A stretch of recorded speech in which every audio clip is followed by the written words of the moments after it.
Дулат Исабеков, шалдар. Ақмақтар-ай, тентектер-ай түге, о жарым естер-ай десеңш. Бойына симаған күйініш пен өкініш Қарекеңнің жан түбінен осы бір сөздерді лақтырып тастады. Не жетпейді, опыр-ау, не жетпейді екен бұларға. Ел тыныш, қой үстіне боз тұрғай жұмыртқалап, ақ түйенің қарны ақтарылып жатсы мынау. Белі сырқырап жұмыс істеп жатқанда жоқ қой жеді, енді не жетпейді бұларға. Осылар жесін, осылар кисін деп, жар құлағың жастыққа тимей, жарасымды өмірлеріне жаның сүйсініп, ей Құдай, балаларымды бақытты қыла көр, өмір жастарын ұзақ қыла көр деп жүргенде, бұл ақмақтардың сүттей ұйыған тұрмыстары нілдей бұзылып, қақыратып кетті-ау қабырғаны. Ақмақтар-ай, тентектер-ай түге. Қарекең ұзақ түнге кірпік ілмей, жиі-жиі күрсінумен болды. Түн ортасы әлде қашан ауып қалған. Жанындағы кемпірі де көпке дейін өзімен бірге күрсініп, аһ ұрып жатыр еді, енді маужырап ұйықтап кетіпті. Қайтсын, шаршаған шығар байғұс. Таңның атысынан күннің батысы қыбыр-қыбыр бір тыным көрмейді, деді Қарекең кемпіріне аяушылықпен қарап қойып. Оның үстіне, мұны оқиғада оған оңай тиіп жүр деймісің?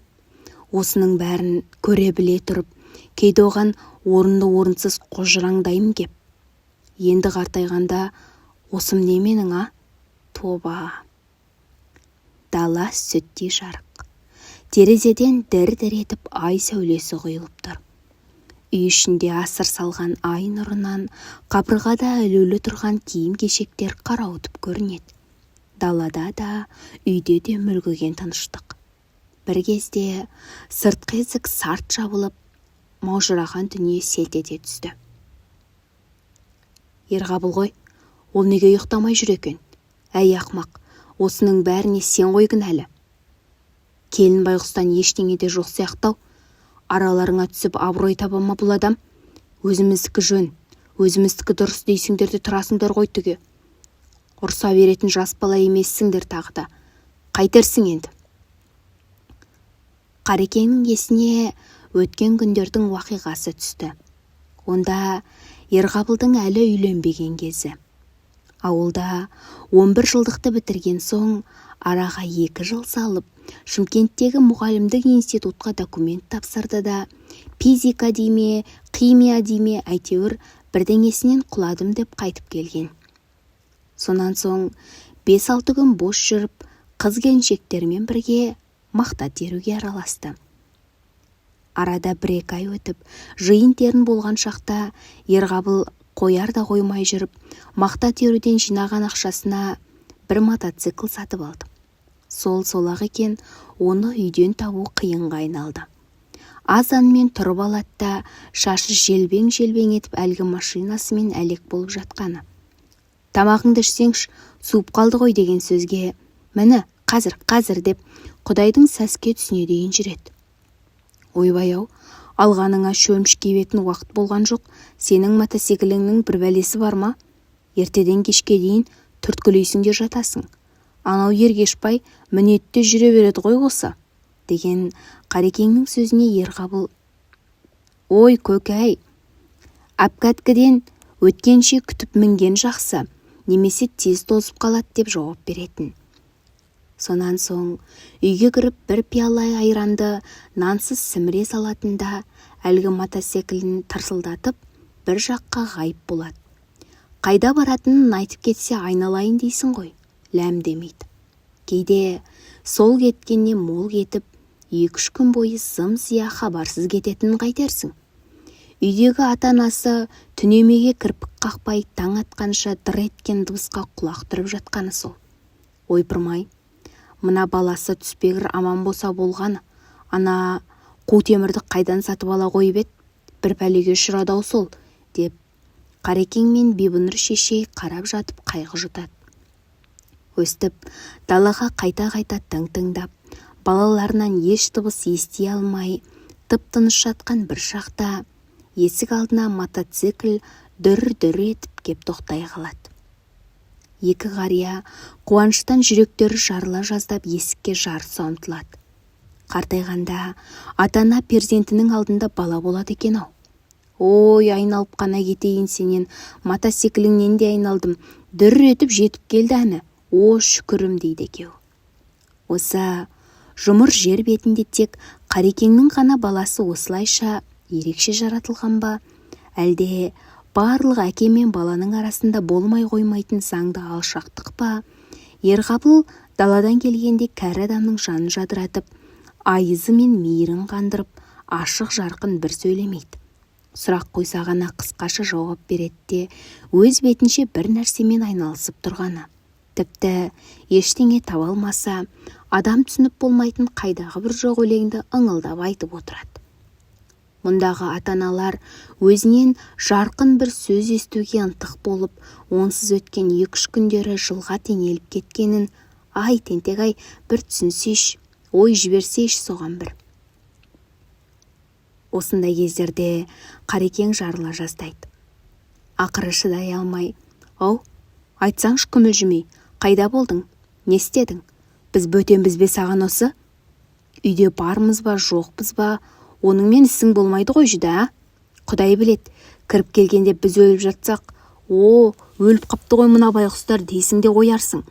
Ұнжырғасы түсетті жүрет, деп ұрсып кеп алатпай ағы. Бірақ Ерғабыл, не айтам? Тоқтарбектің үйінде болдым. Жатып кет деп жалынған соң 1-2 күн түнедім, деп сөзінің соңын жұтып қояды. Міне, бүгін де тап солай беймезгіл уақытта кіріп келді. Үстінен сәлеркенің иісі аңқып тұр. Түнімен диірмен тартып шыққандай киімдері әппақ шаң. Көке, әлі ұйықтамағансыңдар ма, деді ол кіре бере. Ата-ана ашу атаулыны бір жолата ұмытып, ұлын жас баладай қарсы алып шешіндіреді, жуындырады, тамақ береді. Ерғабыл осы кісілердің көңілі қалмасын дейме, алдына қойған тамақтан аз ғана ауыз тиіп, жататын бөлмесіне кіріп кетеді. 2 күні 2 жыл боп күткен ата-ана жүрегіндегі сағыныш бәсеңсу былай тұрсын, баласына көз тоқтатып қарай да алмай өкініп қала береді. Қоңыр күз келіп, жауын шашынды сілінгір күн басталды. Ерғабыл жерге көң себетін жұмысшылардың бригадирі болып бекіді. Соңғы кезде ол жұмыстан келген соң бұрынғыдай тасыр түсір ете бермей жақсылап жуынып, шашын майлап, галстугін тағып, мотоциклмен күнде бір жаққа ғайып болады. Қыс түсті. Бір күні Қарекең қорадағы уақ малға шөп шашып жүргенде, әлгі айтып жүрген ұзын бойлы, ашаң келген Тоқтарбек, үйдің қасындағы Ергешбай және өзінің ұлы Ерғабыл үшеуі 3 мотоциклмен арылдатып кеп есік алдына тоқтады. Ана екеуі аттарынан түсіп, Қарекеңе ізет сақтап, сыпайы ғана қолы беріп амандасты. Ерғабыл болса, анадай жерде оқшау тұр. Молда болыңдар, деді Қарекең сақалын сипап. Әй, Ерғабыл, нәқып тұрсың ербейіп, үйге кіргіз мына балаларды. Ой, пырмай, осындай қақаған қыста мотоцикл мініп жауғуды ма сендер түге? Жаз бойы дырылдатқандарың аз болды ма? Я, Тоқтарбек, әке шешен қуатты ма? Шүкір, деді ол үлкен адамдарша байыпты болуға тырысып. Сәлем айтып жатыр. Сен осында келетініңді айтып шығып бедің? Я, осы үшеуміз де біздің үйден шықтық. Нағыл дейді, әй тентек-ау, деді Қарекең ұлына қарап. Сенің үйде жүргенің жаңа ғана емес пе? Астапыралла, жымба, періме, сендерді түсініп болмас сірә. Қой, үйге кіріңдер, жаурап, көгеріп кетіпсіңдер ғой. Үстерінде киімдерін қара, тобай. Бір-бір жапырақ жұп-жұқа шүберектеліп апты. Үйге кіріп тамақ желініп болған соң, Тоқтарбек Ерғабылға көз тастады да, тамағын кенеп, ұшатын құстай қомданып қойды. Досының бұл қимылын жүрек лүпілімен күтіп отырған Ерғабыл орнынан тұрып, өз бөлмесіне кетіп қалды. Қареке, деді бір кезде Тоқтарбек, шай ішуге дастархан жиылған соң. Біз үлкен шаруамен келіп едік. Қош, деді Қарекең елең ете түсіп. Я, Тоқтарбек өзін қарияларша ұстап, сабырлы байыпты болуға қанша тырысса да, жеме-жемге таянғанда абдырап үні біте берді. Сонан соң қайта-қайта тамағын кенеп сөз бастады. Ол себебіміз қарекесі мынау еді. Биыл көктемде аманат жан аман болса, ерғабылыңыз 22-ке толады екен. Я, дұрыс балам, деді Қарекең Тоқтарбектің ескілікті шалдарша сөйлеп отырғанын, бірақ онысы өзіне тіпті үйлеспей тұрғанына аздап езу тартып. Ер азамат үшін бұл аз жас емес, деп жалғастырды Тоқтарбек сөзін. Біздің бабаларымыз 15 жасында отау иесі болған екен, ал Ерғабыл 3 жылы кем 2 мүшелге кепті. Деді Қарекең ішінен. Түсінікті. Үйлендірейік демексің ғой.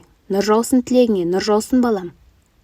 Бұл игі ниет Қарекеңнің ойында көптен жүреді. Бірақ онысын ұлын айтуға батыл бармай келгенді.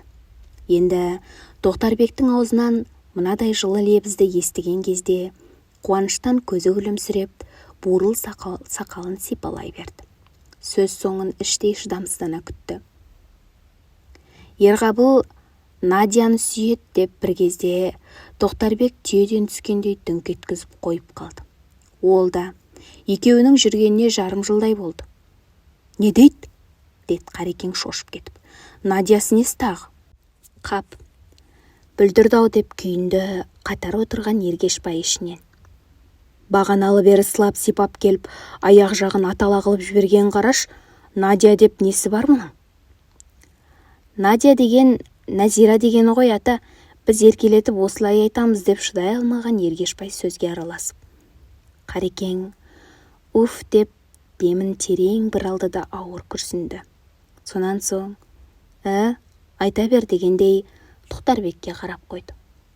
Сол Қареке, сіз келісім берсеңіз болды, тойды жасап жібереміз. Келініңіз тур ертең үйде болады. Келісесіз ғой? Қарекең ұзақ ойланды. Ойпырмай міне, бұл күндегі жастардың тірлігі осы, апай топай деді ішінен. Ерғабыл бағана ғана осында жүреді, Тоқтарбектің ауылына барып кеп қапты. Бұлардың барлық тірлігі осы міне. Қараш, ертең келін түсет деп аузымен үй көшіріп үй қондырып отырғанын. Не айтарсың бұларға? Әлгі Бибінұр қайда жүр? Қарекеңнің өзі діттеп жүрген көрші ауылда бір қыз бар болатын. Оның әкесімен де әмпей-жәмпей еді. Құдай қос көрсе, жегжат боламыз түбі деп ішіне түйіп жүрген. Сырт естуінше де, өзі көруінше де Қарекең қыздың сын-сымбаты мен мінез құлқын өте ұнататын. Міне, енді кенет ол ойының бәрінің іргесі қозғалып, шаңырағы ортасына түскелі тұр. Қыздың әке-шешесі бар ма?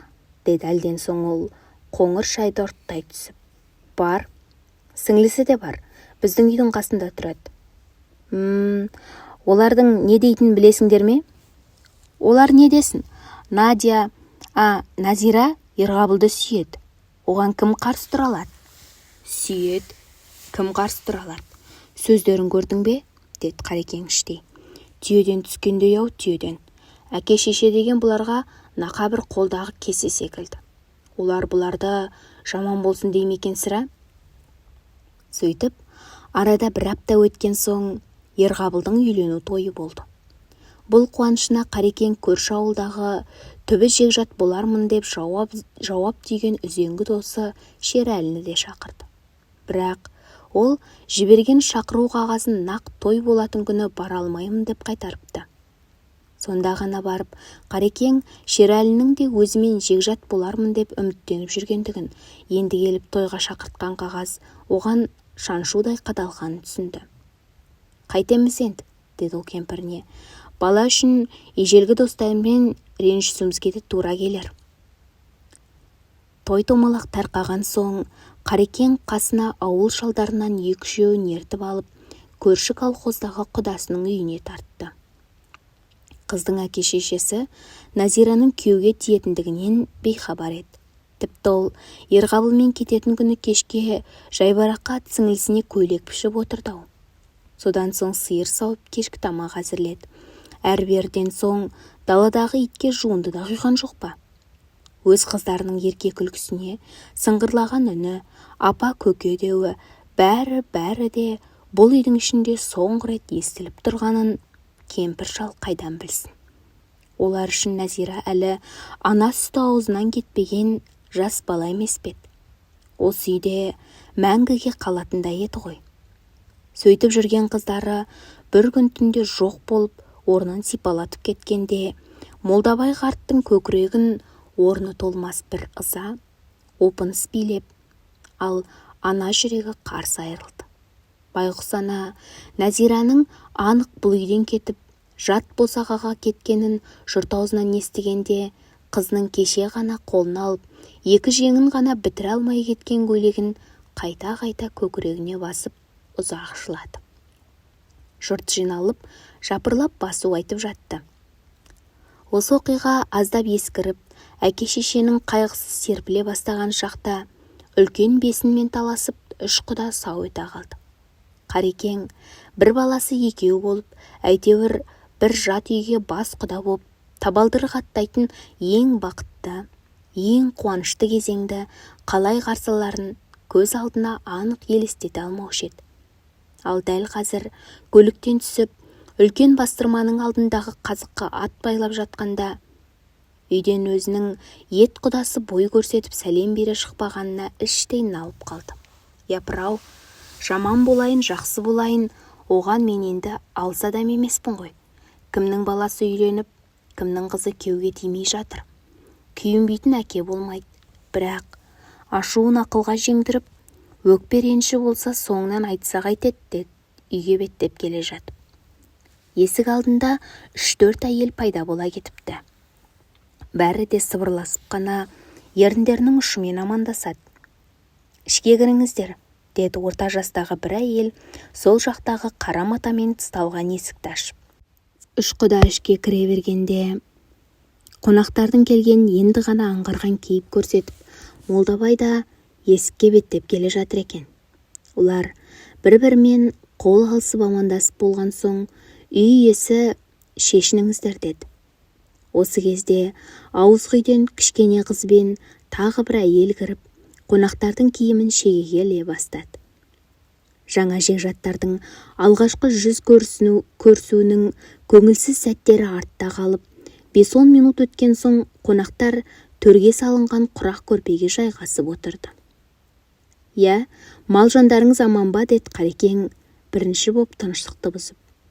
«Шүкір», деді Молдабай ақырын ғана. «Өздеріңіздің?» Ақырындап, «Қалай, қыстан келусіздер ме?» «Биылғы қыс қытымырланып тұр ғой, Құдай ақырын берсін», деді Молдабай тамсана сөйлеп. Сөйтті де есіктен кіре берген әйеліне әлдене деп ымдағандай болар-болмас иек қағып қойды. Оның мұнысы көрші шалдарды шақыр деген еді. Әйелі оны салған жерден түсініп қайта шығып кетті. Арада 1 сағаттай уақыт өткенде ішкі үйдің төрі мен босағасына дейін қонақтар тізіліп отырды. Төрге өрмелеген сайын кісілердің жас жағы да өсе түскен.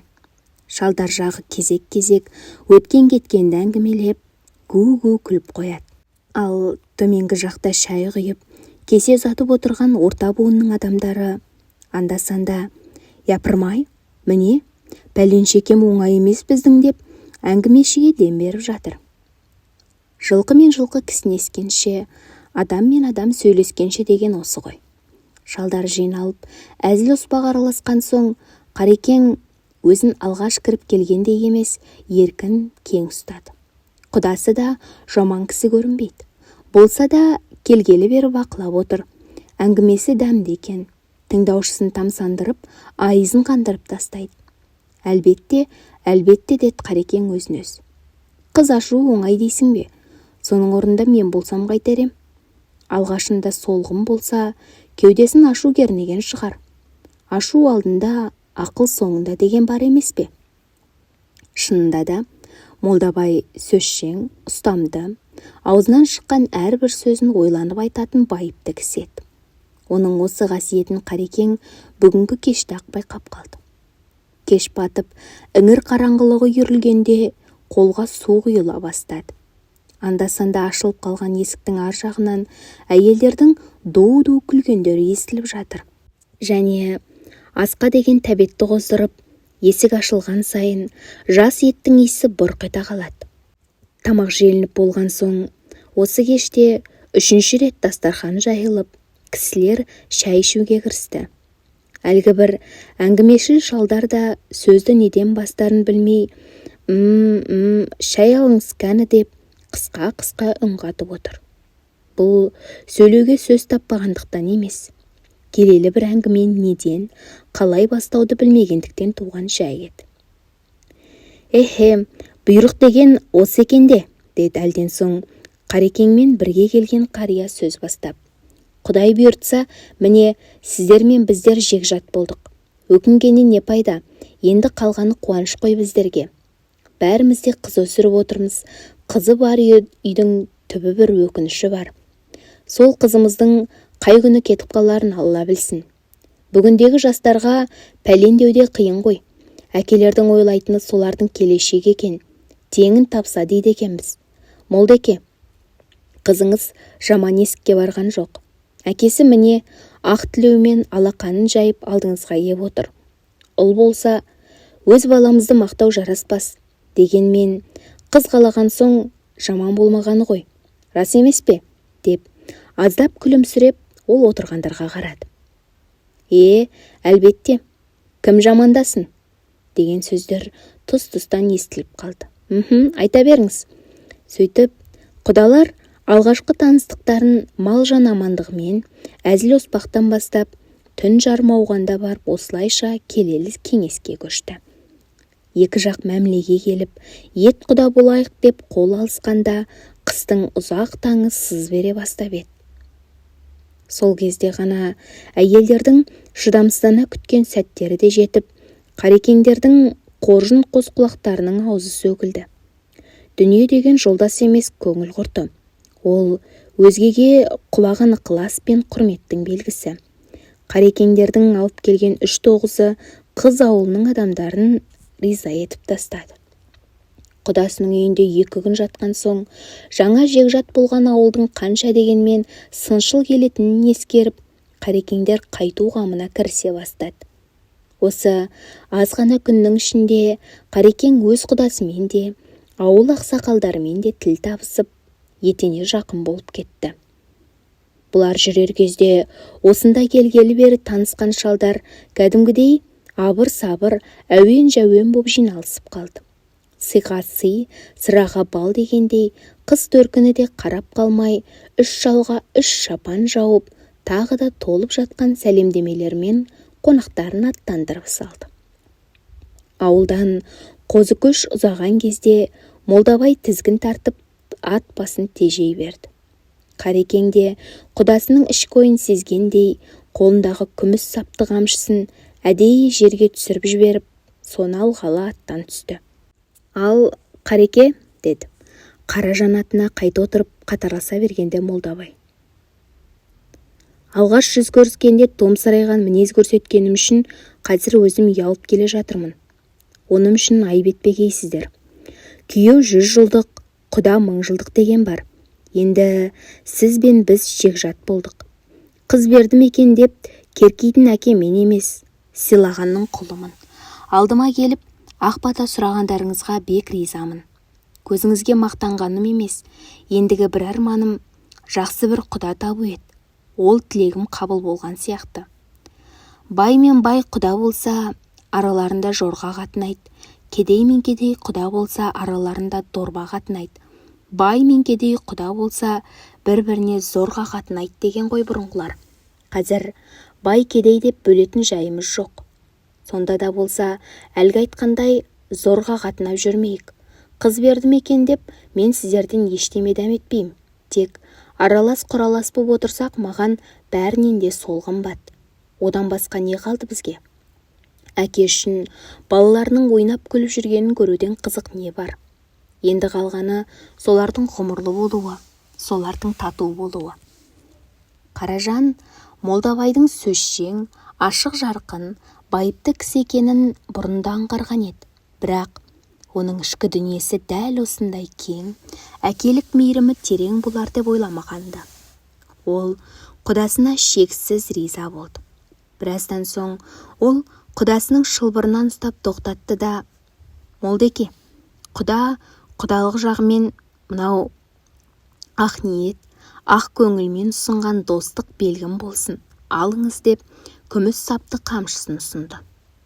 Әлден уақыттан кейін шығарып салушылар қоштасып кейін қайтты да, 3 жолаушы жаңа құдаларының ауылынан алып қайтқан жақсы әсерлерін ортаға салып, қоңыр үнмен баяу әңгімелесіп келе жатты. Ауылға келіп 3-4 күн өткен соң да Қарекең Молдабайды ұмыта алмады. Онымен бірге өткізген 3 күн ешқашан ескірместей боп жадында сақталып қапты. Тіпті ол құдасын сағына бастағанда сияқты. Осындай түндердің бірінде Қарекең кемпірімен ұзақ сөйлесіп, жақсы жегжат тапқандарын тағы бір еске салып, мақтаныш тұтатынды. Құдайға шүкір деп қоятын ол бір күрсініп, бала беріп, сол баланың қызығын көрсеткеніңе құлдық. Осы бір жапырақ қара баланың арқасы ғой, жұрт қатарлы жегжат тауып, келін түсіріп, ду-ду той жасап, ел санатына қосылып отырғанымыз. Ерғабылжан болмасын кәні, кім келер екен, кім бас сұғар екен осы үйге? Айналайын қара баласынан сол. Кеше колхоз бастық көріп қалып, сонадайдан әдейі атының басын бұрып, қолымды алып құттықтап жатыр. Балаңыздың аяғын іліндіріпсіз ғой, құтты болсын. Биылғы көктемде өзін мақта бригадир етіп тағайындайын ба деп жүрмін. Күзді күні көң төгуді 20 күн бұрын орындап шықты ғой, жарайды, деп мақтап кетті. Көрсеткеніңе шүкір де. Ертең ерте тұрып, Серғазы молдаға тұмар жаздырып алда, шымылдықтарының бір бұрышына тігіп қойш, тіл көзден аулақ болсын. Көрсетпе екеуіне де, әйтпесе ашуланып шолып тастап жүрер тентектер. Мақұл ма? Мақұл емей, менің де ойымда жүрет бұл. Ата-ана балаларының қамын ойлап, ұзақ түнге кірпік ілмей шықты. Олар үшін осылай талай таңды ұйқысыз өткізудің өзі бақыт еді. Жастар болса, ештеңе ойлап та жатқан жоқ. Олардың басында бір-ақ сезім бар. Ол өздерінің шексіз бақытты екендіктерін сезіну. Сол бақытты да уайымсыз жарқын өмірлерінің салтанат құруына мейірімді әкелер ата-ананың нәзік қамқорлығы білдірмей сәуле шашып тұрғанын олар әзірге байқаған жоқ. Және өздері үлкен үйдің бұрышынан кішкене бір жаңа шаңырақ көтеруі арқылы әкелер мен әкелердің жанына жаңа дүние орнатып, олардың арасында жарастықты, шынайы достықтың нәзік отын тұтандырып отырғанын да олар байқамады. Осылайша көрікті өмірдің тағы бір айы артта қалып, қар енді ери бастаған шақта Қарекең құдаларын шақыртты. Жегжатын жақсылап бір күтіп алмақ болды. Әрине, шақырған жерге ешкімде құр қол бармайды. Сондықтан Молдабай да қапысыз дайындалды. Сөйтіп, жаңа көтерілген жас шаңырақ әкелер арасына осылайша әбігерде тастап кетті. Әйтсе де, олардың қалған өміріндегі бар қызығы мен қуанышы осында жатыр ғой. Қарекең мен Молдабайдың арасы осы шақырыстан соң бұрынғыдан да жақындасып кетті. Арада тағы бір айдай уақыт өткен соң бұларды Молдабай шақырды. Сонымен бұрын бір-бірін мүлдем танып білмейтін кісілер ежелден келе жатқан туыстардай бас-аяғы 3-4 айдың ішінде араласты да кетті. Енді олар бір-бірінсіз тұра алмайтын да болды. Біраз күн келмей қалса өкпелесетінді шығарды. Ал осы өмірдің біріне дәнекер болған жас жұбайлар бірде ана үйде, бірде мына үйде еркін кіріп, еркін шығып, ата-аналар алдында еркелеп жүре берді. Осылайша күн артынан күн өтіп, олардың бас қосқанына 1 жыл толды. Ерғабыл бұрынғы желікпе мінезін қойған сияқты. Көбінесе үйде болады. Ерғабыл болса бригадир, Нәзира мектепте пионер вожатый. Қарекең осы өміріне күн сайын мың шүкіршілік келтіріп, балаларының тыныш та тәтті тұрмыстарын тіледі. Бірақ енді 1 жыл өткен соң толқынсыз көлге тас лақтырылғандай әдемі тұрмыстың іргесі шайқатылып кетті. Ерғабыл мен Нәзира ажырасты. Олардың не себепті ажырасқанын, араларында қандай келіспеушілік болғанын Қарекең де, Бибінұр да анық білмеді. Әйтеуір соңғы 3-4 ай бойы олардың анау шағын бөлмесінен анда-санда ащы айғай естіліп қалып жүргенді. Сезімтал әке балаларының күрт өзгерген мінездерін дегенде-ақ байқап қалған. Әйтсе де, не болды?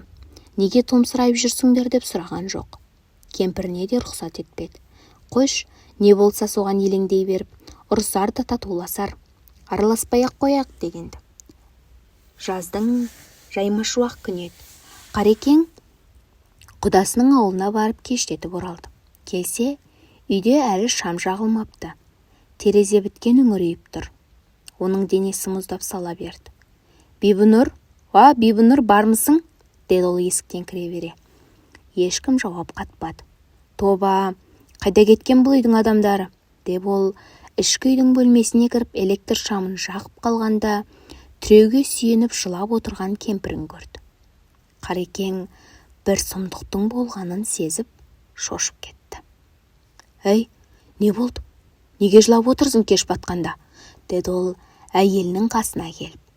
Бибінұр шешей шалының үнін естіген кезде барып басын көтерді де, кетті, деді сөзінің ар жағын айта алмай, келесі бөлме жаққа қолын сілтеп.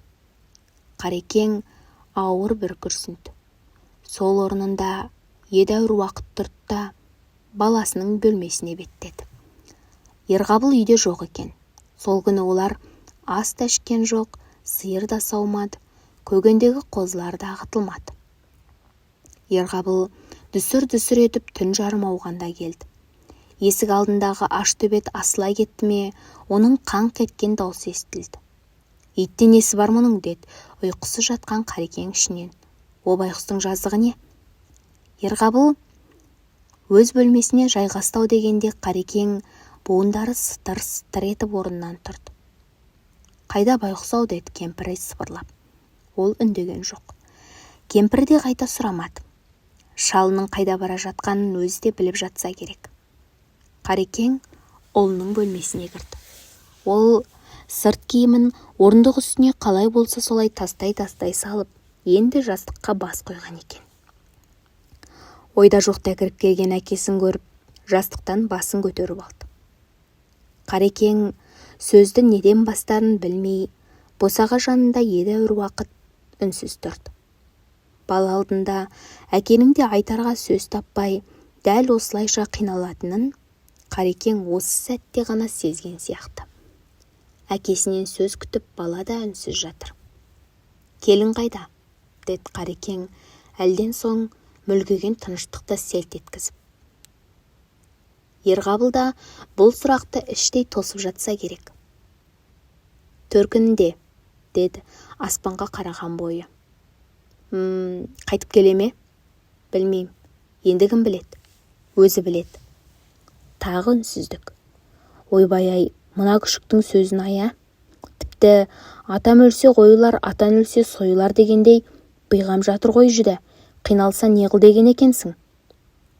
Не болды? Не жетпей қалды сендерге? Кінә қайсыңнан? Білмеймін көке. Мазамды алмаңызшы дегендей, баласы аздап қабағын шытып, басын арғы қабырға жаққа бұрды. Қарекең сол орнында ұзақ тұрды да шығып кетті. Есікті жауып, терең бір күрсінді. Маңдайының терін сүртті.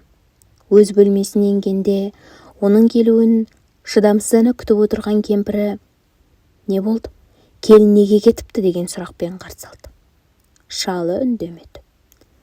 Келіндерінің өз үйлерінен неге кеткен Қарекең мен Бибінұр ауылдағы кейбір жас жігіттерден естіді. Олардың ажырасу себебін естігенде Қарекең күйініштен өртеніп шоқ боп кетті. Ойбай-ай, ойбай ғана ақымақтар-ай, не дерсің? Не дерсің бұларға енді? Сол инедей нәрсе үшін пай-пай тентектер-ай. Кісіні жерге тірідей көмерсіңдер-ау, деді ол ауыл сыртындағы төбеде отырып. Бала тәрбиелеу жөнінде екеуінің пікірі қайшы кепті. О, тоба, Бұл не бұл? Осындайда жанжал, осындайда талас бола ма екен?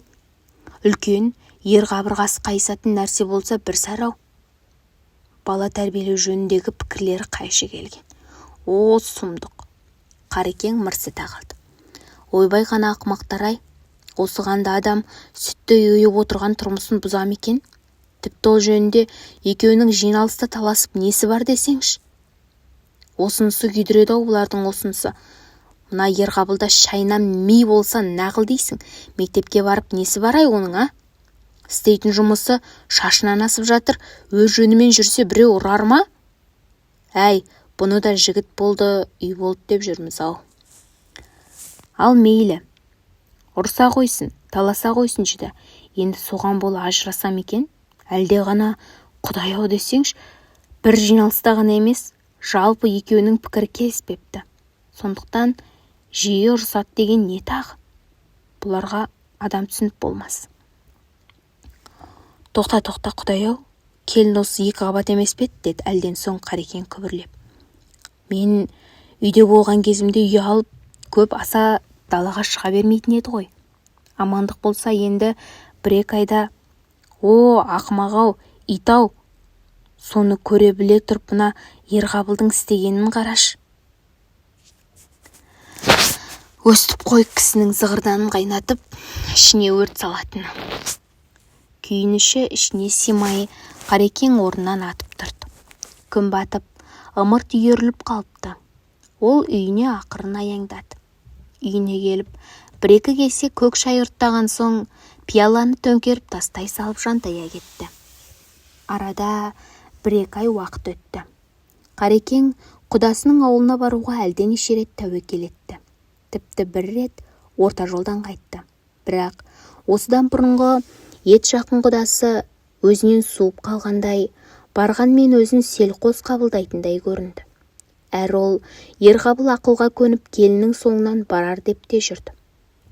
Ал Ерғабылдан ондай рай байқала қоймады. Әрберден соң келіншегі жайлы ойламайтын да сияқты. Жұмысына барат, келет, әке-шешесімен жылы жарқын сөйлеседі. Бәлкім, ішкі дүниесіндегі аласапыранды ата-анасына байқатпай жүрген болар. Ай арқалық қауып бара жатыр. Үй іші күңгірт тартқан. Қарекең кемпіріне көз тастады. Ол дәл баяғысынша қимылсыз жатыр. Әлден соң ауыр ойдан бір серпіліп, орнынан тұрды да есік жаққа беттеді. Шегеде ілулі тұрған жеңіл-желпі киімдерін сұғына салып сыртқа шықты. Әлгінде Ерғабыл далаға шыққан жоқ бет, қайтып кіріп кеткен бе, оны қалай байқамадым екен? Қарекең сарайға кіріп, ер тоқымын алып шықты да ат қораның есігін ашты. Торғасқа шарбақ есіктің оқыс ашылғанына осқырына бір қарап, келе жатқан адамның өз иесі екенін таныған соң оқыранып қойды. Қарекең атты ерттеп мініп далаға шықты. Ауыл түгел ұйқыда, маңайда мүлгіген тыныштық. Лып еткен жел жоқ. Тек арықтың ар жағында шашақ атқан жүгерлердің ғана сыбыр-сыбыр еткендері естіледі. Ол арықтағы жайпауыттан кешіп өтті де, жүгері арасындағы жалғыз аяқ жол арқылы жапырақтарды сатырлата құдасының ауылына бет түзеді. Жол жөнекей Қарекең Молдабайды еске алды. Сол сәтте оның еті қашқан әжімді жүзі бүлк-бүлк етіп, үшкір сақалы шошаңдап кетті. Енді не деймін оған? Бетін қалай көрмекпін оның? О, шіркін-ай, қандай асыл адам еді, қандай жақын болып кетіп ек. Арамыздан қыл өтпестей тату ек. Жекжат емес, бірге туған ағайындай етіп қой. Опырмау, кеше ғана екеуміз әңгімелесіп, келесі көктемнен бастап, аманшылық болса бір жерден там салайық деп келіскен жоқ бек. Енді соның бәрі қайда қалды? Ақмақтар-ай, тентектер-ай, сендер екенсіңдер ғой бәріне де дәнекер болып жүрген. Біздің қуанышымыздың, достығымыздың ұйтқысы да сендерсіңдер-ау. Апырау, күн жетпегендей жындадам секілді түнде шыққаным қалай бұл? Деді ол тағы да. Молдабай ұйықтап жатқан шығар. Енді түн ішінде оны не деп оятам? Бәрінен бұрын не дейм? Не айтам оның алдында? Мына ақымақтың ақымақтығын не деп жуып шаймақпын? Қарекең осындай ой шумағына шырматылып, құдасының аулына қарай келіп қалғанын да аңғармады. Және бұл сұрақтың бірде-біріне жауап әзірлеген жоқ. Ол өзіне таныс қорғанның алдына келіп түсті де, дарбаза ағашына ат шылбырын байлай салып, қақпа есігін сықырлата жаймен ғана итерді. Үйде шам жанып тұр. Олар ұйықтамаған ба? Іштен күңгір-күңгір сөйлескен кісі даусы естіледі. Тап осы сәтте қақпа есігі сарт етіп жабылып, Қарекең жалт қарады. «Бұғайсың бұл?» деді шығып келе жатқан адам үстіндегі бешпетін жоғары бір сілкіп қойып. Қарекең дауысты тани кетті. «Молдеке?» деді ол біршама таңданған үнмен оған қарсы жүріп. «Бұл сіз бе?» «Иә, мен. Өзіңіз қайдан жүрсіз жеті түнде?» «Ауылдан. Сізбен сөйлескелі келдім». Екі шал қол алысып амандасты. Молдабай бұрынғыдай үйге кір деп елпектеген жоқ. Бұл неге өйтпеді деп Қарекең де ойламады. Екі құда ай астында қатарласа үнсіз жүріп келеді. Өзен жақтан ескен жел жүгері мен жусанның бірде жұпар, бірде кермек иісін әкеледі. Олар ауыл маңындағы бір төбенің басына кеп отырды. «Құдағи қуатты ма?» деді Молдабай жайғасып отырған соң. «Қуатты ғой», деп жауап берді Қарекең селқос қана. Көңілінде бұдан да маңыздырақ мәселе жатқанын аңғартып, «Қуатты ғой», деді тағы да даусын көтере сөйлеп. «Ауыл арасы таяқ тастам жер болса да, мына тентектердің тентектігі тұсау болып келе алмай жатырмыз Құдеке. 2 ай бойы ат ізін салмай кетті деп маған ренжіп жүргенде шығарсыз. Оның да жөні бар. Қайт дейсіз? Өзіңізге келіп көрінуге беттегі күйеден көзе алады. Келмейін деп жүрмін бе? Бұрынғыдай өзіңізбен әңгімелесіп, ішкі шерді ақтарып қайтуға асықтым да аңсадым. Бірақ анау тентектер жағынан бір жыл хабар болып, құданың ауылына сонда соғарым деп іштей тынып жүрем, ондай хабар байқалатын емес. Онан соң шыдамым таусылып түнделетіп осында жеттім. Неге келгенімді, не айтарымды да білмеймін. Әлде кеңес сұрағалы келдім бе?» Қарекең амандық саулық айтып, орағытып отыруға төзімі жетпей, еңсесін басқан ауыр ойын осылайша ақтарып салды да, жауап күткенде үнсіз қалды. Молдабай көпке дейін ләмдеген жоқ. Салалы саусақтары көк шөпті сырт-сырт жылады. Осы үнсіздіктің ар жағында қандай сезім, қандай толғаныш жатқанын Қарекең айтпай-ақ сезініп отыр. «Оңай дейсің бе оған?» деді ол іштей. Бір кезде алақанына салып аялап отырған қарқаралы қызы айы күні жетіп төркініне келіп отыр міне. Ауыл аймақ, ел жұрт не демей жатыр дейсің? Көп жүрген жерде күңкіл сөз болмай тұрмайды. Бұрын басқа бір ауылдың адамдары Нәзираны айттыра келгенде Молдабай, «Мен қызыма пәлен деп қолқа сала алмайым. Барлық билік өзінде. Қалау соныкі. Көнбегенде елің жаман, жұртың жаман, я болмаса ұлың жаман деп көнбей отырған жоқпын. Осыны естен шығармаңдар», деп келген 3 түркін қонақты сыпайы шығарып салған. Сол уақиғаның куәсі болған біраз топ, «Әні, қызың нағыз теңін енді тапты. Ішімді көр» дегендей қайтып кеп төріңде отыр. Қыздай жігітке айттыра келгенде ат тоныңды ала қашып ең, келешекте осыны көруге асыққан екенсің ғой деп миықтарының күліп жүрмесіне кім кепіл? Бұл жалғанда әке үшін бұдан асқан азап, бұдан асқан қорлық бар ма сірә? Беу әкелер-ай. Соның бәрін үнсіз арқалап, ішінде дүлей арпалыс жатса да, оныңды сездірмеуге тырысасың-ау. Молдабай әлден соң басын көтеріп алып, малдас құрып отырды. Қолындағы көк шөпті умаждап тастай салды да, бойын тік көтеріп, терең бір күрсінді. Батып бара жатқан айға қарап тұрып, «Балаңмен сөйлестің бе?» деді нығара сөйлеп. «Жоқ», деді Қарекең ақырын ғана. Молдабай деп бір ыңыранды да, сол бойы үнсіз қалды. «Қош», деді әлден соң ол тағы да. Мен не деп кеңес айтайын, Қареке? Екеуміз кеңесіп шешетін нәрсе болмағандықтан ойым оңға, ақылым алтыға бөлініп, пәлен етейік деп айта алмай отырмын. Қайтеміз, нәсіп шығар. Менің саған өкпем жоқ. Келіп тұр. Құдалықтан ажырассақ та тату көңіл суымасын. Шығарып салма сөзім емес, ақ шыным бұл. Ал ана немелердің жұлдызы қайта қосылатын болса, онда кәрі әке өле-өлгенше армансыз болар еді. Осы кезде алыстағы үйдің есігі ашылып, іштегі шам жарығымен әлде қалай бір әйелдің есік тұтқасынан ұстап делдиіп тұрғаны көрінді.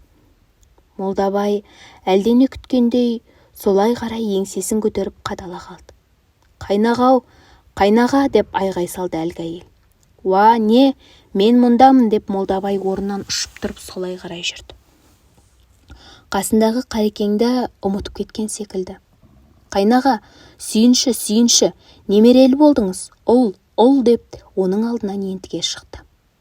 «О, жасаған, шүкір мұныңа, қатшайым, сүйіншіңе ана көгендегі бір тоқтын ал ол аз болса өзіңе тағы бір көйлек». Қарекең сол орнында қимылсыз қатты қалды. «Қайнаға, немерелі болдыңыз» дегенді естіген кезде оның буыны қалтырап, денесінен дәрмен кете бастады. «Немере дейді, Құдай-ау, немере дейді, келінжан босанған ба? О, тоба, о, жасаған!» Оның кезерген еріндері осы сөздерді тынымсыз қайталай берді.